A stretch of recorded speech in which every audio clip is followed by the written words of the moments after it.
Hello, y'all.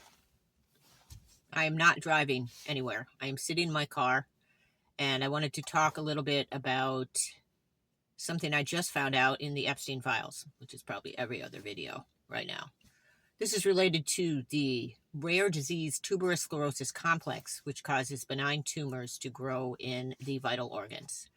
And I have some lived experience and offspring that are affected, and always trying to find out the next new thing and really understanding that the people that are impacted by this condition are often preyed upon, harvested for their data, for the fact that finding a cure for tuberous sclerosis will unlock the cure for autism and epilepsy, which is the buy-in for funding from the Department of Defense for the rich research on, well, I don't know whether it's rich, but there's a lot of money there for new research on developing treatments, regimens, pharmaceuticals that improve the quality of life for those affected in small ways, not taking into account the whole biofield, because we're not allowed to know about that, or we weren't till 2015. And I'll drop a link on that. We do have a biofield, and it would be helpful to the entire universe if we all knew what it was and how it worked and how we could help ourselves a little more. But outside of that, they're always looking for new treatments and regimens, like I said. And not too long ago, I don't have the exact year, it's been within my children's lifetime, this medication was developed. And I think it was based on something in nature. I can't remember if it's a mold or whatnot, and I will put it down in the links because I'll find it. That also it's an immunosuppressant, but it turns out that it is very effective for diminishing the impact of some of the tumors that these people have, people with TSC, particularly on the face and in the kidneys. They're called, in the face, the major one is called angiofibromas. In the kidney, they're angiomyolipomas. And there's shade green patches on the face, like birthmark type stuff. And a lot of times people that have a lot of facial stuff, it is connected to a neurological condition. So keep that in mind for yourself and anybody you know that suddenly has a kid with a neurological condition. Might want to look at their face. So they found out that this drug, which also is used as a immunosuppressant for certain types of cancer, works really well on these facial manifestations and the kidney tumors that people with TSC had. It's called Rapamune. Well, it like wipes them out basically. So these people that have grown up their whole lives with little tiny bumps that are all over their face and a lot of real like social, stuff, that when you have a face all covered with stuff, we used to have to go get the facial stuff shaved off. But they have this medication now that there's a cream, you can put that on your face, or you can take a pill, and there's some downstream side effects of this, no kidding, because it is an immunosuppressant.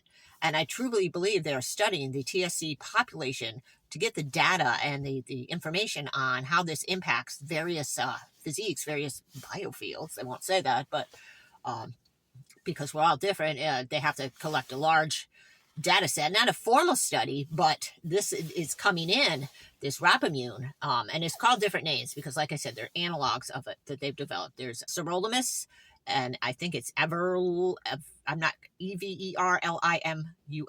I think. The two big ones that I know. There's probably more now. And they'll have slightly different little pieces of them. Yeah, in a lot of ways, they're like miracle drugs because the people in previous generations that might not have been quite as cognitively affected because they didn't have 85 freaking vaccines were more affected with the facial stuff. At school and whatnot, it's horrible to have something like that growing up. So now you take the pill, you put the cream on, and it's like gone. It's amazing, but it contributes to life extension. So it turns out. And I had a friend of mine who's a researcher look in the Epstein files, and they found Rapamune, that they were talking about it for life extension technology. One way to contribute to what the whole Epstein file basically is about is the healthcare system, body area networks, precision medicine, healthcare 4.0, and human augmentation. So here's this test group of people with TSC, and I'm sure many other rare diseases have aspects of this, but particularly this medication, Rapamune. Go look it up in the Epstein files. I do think it's really shitty that there's the people that are taking it are not really told that they are being experimented on.